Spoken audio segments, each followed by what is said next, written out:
দেখুন, শ্রীমান পার্থ চট্টোপাধ্যায় একটা স্বর্ণাক্ষরে বাজিয়ে রাখার মতো একটা কথা বলেছেন। উনি বলেছেন দুর্নীতি কোনো ইস্যুই না।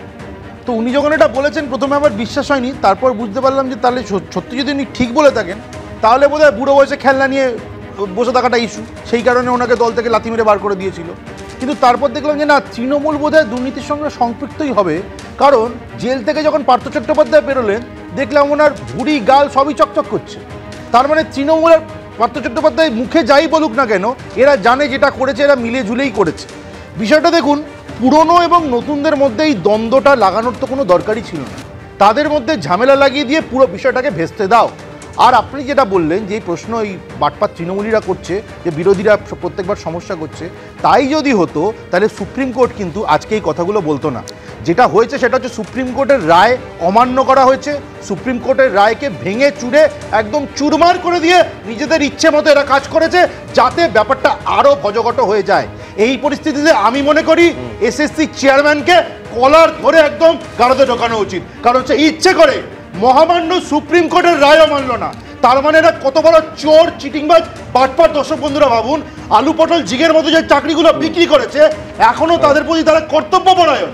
তাদেরকে চাকরিতে রেখে দিতে হবে, 2 নম্বরই করে যেতে হবে, সেটা আমার প্রজন্মের পর প্রজন্ম। আমি বলি তার মানে যে শূন্যপদ তৈরি করা হয়েছিল 23,000-এর কিছু বেশি, শুধুমাত্র তাদের সঙ্গে বঞ্চনা করা হচ্ছে এমনটা নয়। যেটা অব্র বলছে যে প্রায় 5 লক্ষ 5.5 লক্ষ যে পরীক্ষা দিয়েছিলেন প্রত্যেকের সঙ্গে এই বঞ্চনার পথে হাঁটা হয়েছে। আমি শুধু দর্শকদের স্মরণ করিয়ে দেব, যেদিন 9-10-এর রেজাল্ট আউট হলো সেদিন ব্রাত্য বসু একটা পোস্ট করেছিলেন শিক্ষামন্ত্রী। তিনি কি বলছেন সেই পোস্টে, যে সবকিছু স্বচ্ছতা এবং নিয়ম মেনে হবে, ভরসা রাখুন।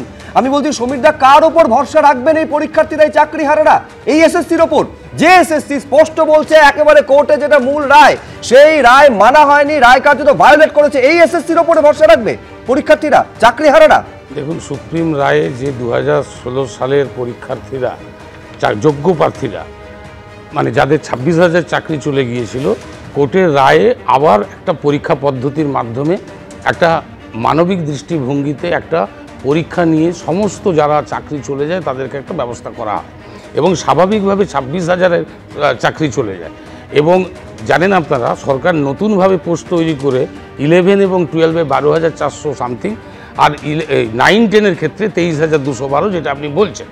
স্বাভাবিকভাবে পোস্ট বাড়িয়ে বেশ কিছু এই চাকরির সাথে অনেক দিন ধরে এসএসসি হচ্ছে না, এটাও একটা কারণ, বিভিন্ন আইনি জটিলতা। আমরা আদালতের উপর ভরসা রেখেছি, এসএসসি নিশ্চয়ই যেটা ভৎসনা বলছেন, এখনও কি কারণে ভৎসনা করেছে এসএসসিকে, তারা সেই রিপোর্টটা পাক, নিশ্চয়ই তারা আইনিভাবেই করবে, কারণ আইন আদালতের প্রতি আমাদের শ্রদ্ধা, সম্মান। সমীরদা, স্বাভাবিক আমি জানি তো ন্যাড়া একবারই বেলতলায় যায়, এসএসসি কবার যায়? এসএসসিকে আমি দর্শকদের স্মরণ করিয়ে দেব, সুপ্রিম কোর্ট বলেছিল এর আগে যে এই যে ছাত্রছাত্রীদের বা চাকরিহারাদের যে পরিণতি হয়েছে তার জন্য 3 জন দায়ী। 1 হচ্ছে এসএসসি, 2 হচ্ছে মধ্যশিক্ষা পর্ষদ, 3 হচ্ছে রাজ্য সরকার। আবার সেই এসএসসিকে কেন ভর্ৎসনের মুখে, কেন এতগুলো প্রশ্নের মুখে পড়তে হবে? আমি তো বলছি যে একসঙ্গে 26,000-এর চাকরি যখন চলে যাবে, একটা রাজ্য সরকারের বা এসএসসি বা মধ্যশিক্ষা পর্ষদ, সবাই যে 3 জনের সঙ্গে যুক্ত বলছেন, তাদের প্রত্যেকের দায় দায়িত্ব কর্তব্য অবশ্যই তাদেরকে আবার পুরনো চাকরিতে ফিরে আনা, যে যে প্রসেসে করা যায়। সেই জন্যই এই পরীক্ষা নেওয়া হয়েছিল। যারা চুরি চিটিংবাজি পয়সা দিয়ে চাকরি পেয়েছে তাদের দয় নয়, চুরি চিটিংবাজির প্রমাণ করতে হবে। আপনারা জেলে ঢোকাচ্ছেন, আবার বেল দিচ্ছেন তাদেরকে, পয়সাটা তো তৃণমূল নিয়েছে। আপনারা যদি প্রমাণ করতে পারেন এই অভিযোগে, মানে আমি যেটা বলছিলাম প্রমাণ হয়ে গেল, একজনের যাদের থেকে পয়সা নিয়েছে আপনারা দাঁড়িয়ে দিচ্ছেন। আচ্ছা, আমি দুজনকে থামালাম। আমি বলছি না, সুপ্রিম কোর্টের অবজারভেশনগুলো বারবার বললে না, সেগুলো শুনতে খারাপ লাগবে হয়তো সমীরদার, কিন্তু এগুলো হচ্ছে বাস্তব সত্য। কি বলেছিল সুপ্রিম কোর্ট?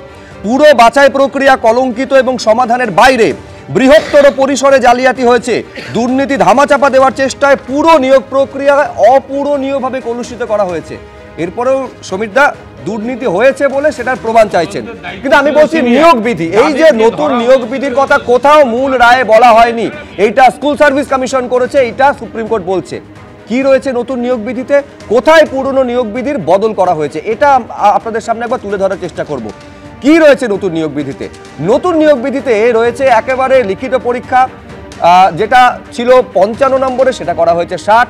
পুরনোতে ইন্টারভিউ ছিল 10 নম্বরের, একই রাখা হয়েছে। শিক্ষাগত যোগ্যতার একবার দেখুন, যেটা 2016-তে ছিল 35, একেবারে এক ধাক্কায় কমিয়ে করা হয়েছে 10। এবং তারপর শিক্ষাগতার অভিজ্ঞতার জন্য অর্থাৎ এক্সপিরিয়েন্সের জন্য 10 নম্বর এবং লেকচার ডেমো বা ডেমনস্ট্রেশনের জন্য 10 নম্বর, এইটা নতুন নিয়োগ বিধিতে আনা হয়েছে। এইখানে প্রশ্ন তুলছে সর্বোচ্চ আদালত, এই নতুন নিয়োগ বিধির কথা তো মূল রায়ে বলা হয়নি, এইটা এসএসসি করেছে। বিরোধীরা যখন শাসক দলের দিকে আজকের এই পরিস্থিতির জন্য প্রশ্ন তুলছেন, আঙুল দেখাচ্ছেন শাসক দলের দিকে, আমি শাসক দলের প্রতিক্রিয়াও আপনাদের সামনে রাখবো। জয়প্রকাশ মজুমদার কি বলছেন দেখুন। পশ্চিমবঙ্গের এই নিয়োগ নিয়ে হাইকোর্ট বলুন, অন্য জায়গায় বলুন, মামলার পর মামলা চলছে, মামলার পর মামলা চলছে, এবং একটা জায়গায় সুপ্রিম কোর্ট মনে করছে আমরাই চালাবো শিক্ষা ব্যবস্থা, একটা জায়গায় হাইকোর্ট মনে করছে আমরাই চালাবো শিক্ষা ব্যবস্থা। তো চালাক তাহলে। এইভাবে দখলদারি রাজ্যের যে কোনো বিষয়ে, এটা কিন্তু ভবিষ্যতের জন্য খুব খারাপ ইঙ্গিত দিয়ে রাখছে। আমি শুভময় মৈত্রর কাছে আসবো। এই এসএসসির মূল কাজটা কি? একটা হচ্ছে পরীক্ষা নেওয়া, সুষ্ঠুভাবে অভিযোগহীনভাবে পরীক্ষা নেওয়া, যোগ্য অযোগ্য বাছাই করা। আমি বলছি আজকের পর এই প্রশ্নটা কেন উঠবে না শুভময় দা, যে যোগ্য অযোগ্যতার যে কোষ্ঠীপাতর, সেই কোষ্ঠীপাতরে এসএসসিকে কেন রাখা হবে না? এসএসসি কি নিজের যোগ্যতাবান সুপ্রিম কোর্টের সামনে প্রমাণ করতে পারলো আজ? দেখুন, বারবার করে যে গোলমেলে চলরাশিগুলো, সেগুলো বারবার রিক্রুটমেন্টের সময় তৈরি করা হচ্ছে। গোলমেলে চলরাশি কি? আগেরবার যে বিন্যাস ছিল নম্বরের, সেখান থেকে হঠাৎ করে সরে গিয়ে এবার বিন্যাসটা বদল করা হলো। এবার প্রশ্ন হচ্ছে তার সঙ্গে আসন যোগ হলো, অর্থাৎ যে আসনগুলি ছিল তার সঙ্গে আরও 2 রকমের আসন যোগ হলো। এবার এই সমস্ত বিষয়গুলি যদি দেখা হয়, তার মানে কি যে আগামী যে পরীক্ষাটা নেওয়া হলো এবং যার ফলাফল এখন বেরোচ্ছে, এই বিষয়টা তো আরও গুলিয়ে যাবে। কারণ লোকে তো প্রশ্ন করবেই আগের থেকে এটা আলাদা হলো কেন।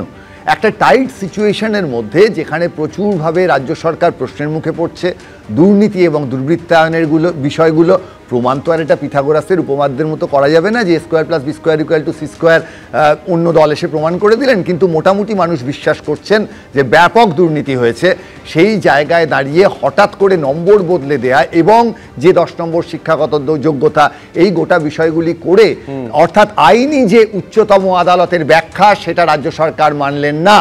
ফলে একেবারে ইন্টেনশন পরিষ্কার, মানুষগুলি যাতে সঠিকভাবে পরীক্ষা দিয়ে চাকরি পান, তার কোনো রকম প্রচেষ্টা রাজ্য সরকার পরিষ্কারভাবে না করে বিষয়টি আরও গুলিয়ে দিলেন, আরও গোলমেলে চলরাশি এর মধ্যে ঢুকিয়ে দিয়ে পশ্চিমবঙ্গের শিক্ষা ব্যবস্থাকে কিন্তু এই রাজ্য সরকার যে জায়গায় পৌঁছে দিচ্ছেন, সেই জায়গায় একেবারে সেখান থেকে কিভাবে মানুষ ফিরবে, এবং অন্য যে আসনগুলো এর সঙ্গে যোগ হলো, তাদের যদি আলাদা করে পরীক্ষা হতো, তাহলে তো সেই প্রশ্নগুলো উঠতো না।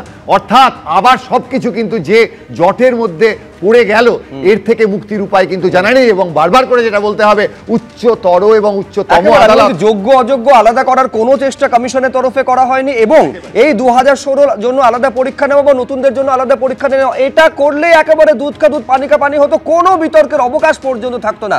এবিপি আনন্দ, এগিয়ে থাকে, এগিয়ে রাখে।